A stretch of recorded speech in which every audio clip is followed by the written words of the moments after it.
All right, so today's story is Broad Stripes and Bright Stars. This is lesson 6 from our CQLA stories about the War of 1812. The words that you need to know for this story are oops, confident, fort, inspired, port, and withdrew. Withdrew means to move back. Port is a location which ships can dock, and inspired means a person that did something that was especially creative. A fort is a strong group of buildings where soldiers can live. All right.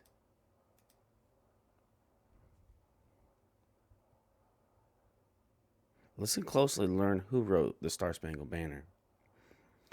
What happened after the British left? Washington asked Adele as she looked down at her grandfather from the highest hay bale. As you can imagine, Grandfather Lafitte replied, the British were feeling very confident. They had defeated the U.S. Army in Washington and destroyed the capital. They planned to capture Baltimore next, which at the time was a very important port. What is a port? Asked Adele.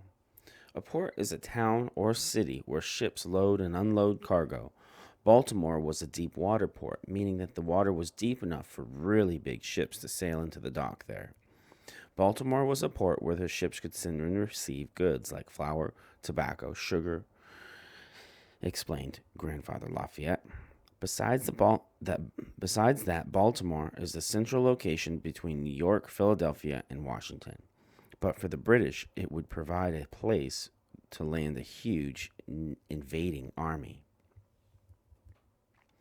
So the British destroyed the capital and then captured Baltimore. If the British destroyed the capital and captured Baltimore, they would gain an advantage, said JP. That's right, said Grandfather Lafitte.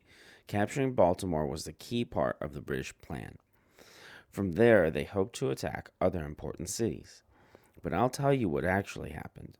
The Battle of Baltimore can be divided into two parts, the battles on land and the battles on sea.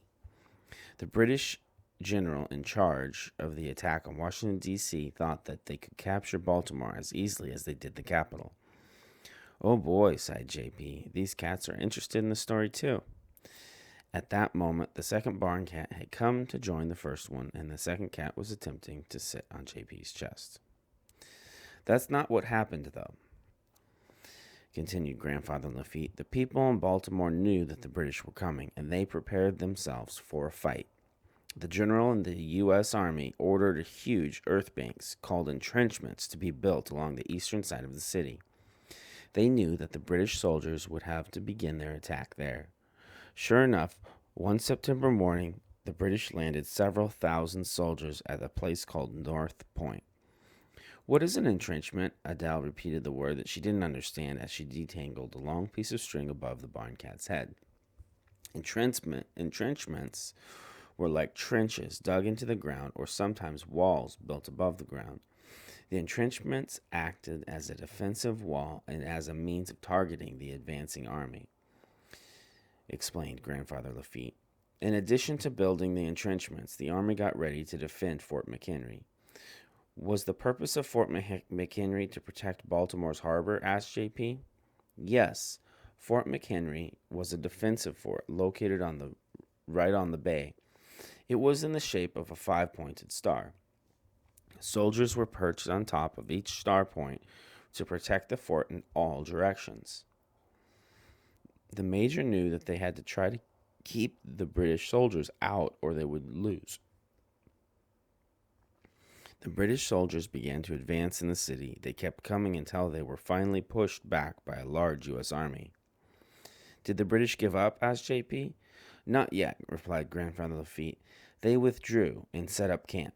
The next morning the battle continued, and the British marched right up to the entrenchments at North Point. This time, they didn't just face a larger U.S. army, with lots of cannons and weapons, too. But they had lots of cannons and weapons, too. The British quickly realized that they were outgunned. They retreated, and we won the Battle of North Point. But what happened at Fort McHenry? Asked Adele. That's quite a story, said Grandfather Lafitte as he laughed quietly. The people of Baltimore had imagined that they had imagined that they were in for a long, hard fight, and so they prepared for one. Besides building entrenchments, they stored supplies and even sank some of their own ships so that the British would not be able to sail them into the harbor. They sank their own ships? Asked JP, astonished. Yes, they did, explained Grandfather Lafitte. Another important part of the preparation included the creation of a new flag for Fort Mchenry. The commander of the fort, Major George Armistead, wanted a flag so big that the British sailors would be able to see it from far away. A lady named Mary Pickersgill was asked to make the flag. I read about this in a book once, said Adele. Pickersgill needed help to make such a big flag. She did indeed, replied Grandfather Lafitte. Her daughter, her two nieces, and a young apprentice helped. The flag these 5 women made had 15 stars and 15 stripes. When it was finished, the flag was as large as a house. It was actually bigger than the room they were making it in. Mary Pickersgill's flag measured 30 feet tall by 42 feet wide. It was carried to the fort and would later be hung on a giant flagpole. Do you know how many stars and stripes our flag has today? There are 13 stripes and 50 stars, JP said confidently. The 13 stripes represent the 13 original colonies, and the stars represent the 50 states. Excellent, exclaimed Grandfather Lafitte. Now let's get back to the story. Before long, the British began firing rockets at Fort McHenry. At first, the British ships were too far from the fort for the U.S. soldiers to be able to return fire. For more than 24 hours, the British pounded the fort. With little return fire, the British ships sailed closer and closer to the fort. Once they were close enough, though, our soldiers were able to return fire. It must have sounded like a terrible thunderstorm, said Adele. Probably louder than fireworks on 4th of July, added JP. Did we hit any British ships? Asked JP. We sure did, said Grandfather Lafitte. In fact, the British ships were forced to pull back. They kept firing, though. However, early the next morning, the British realized that they had not been able to take over the city. They stopped the attack, and the British ship sailed away. During the night, the fort had flown a smaller flag, but the British stopped firing and prepared to sail away. General Armistead directed the army to raise an enormous flag that Mary Pickersgill and her helpers had made. Wow, exclaimed JP and Adele. Grandfather added, a man named Francis Scott Key watched the whole battle at night from a boat outside the Baltimore harbor. He saw bombs shooting through the air and watched the rockets rain down through the day and the night. As the sun came up, Francis Scott Key was still on the boat. When he saw that enormous flag flying, he knew that Baltimore had been saved. The United States won the battle. Francis Scott Key wrote our national anthem, explained JP. That's right, the events that morning inspired Francis Scott Key to write a poem that later became our national anthem, added Grandfather Lafitte. Come on, JP, announced Adele. Let's sing the national anthem for Granddad. The two children stood up in the warm sunshine and looked out at their grandfather. Together they sang the words that Francis Scott Key was so inspired to write that morning for so long.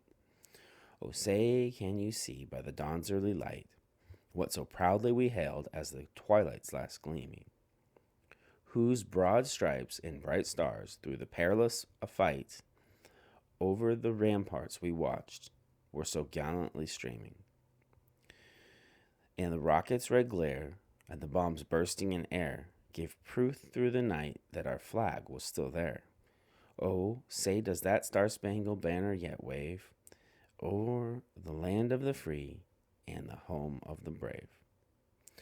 When the children were finished, Grandfather Lafitte smiled proudly at them, and then, with his arms around their shoulders, he said, why don't we head back up to the house for a late afternoon snack? You might even hear something about those pirates, too.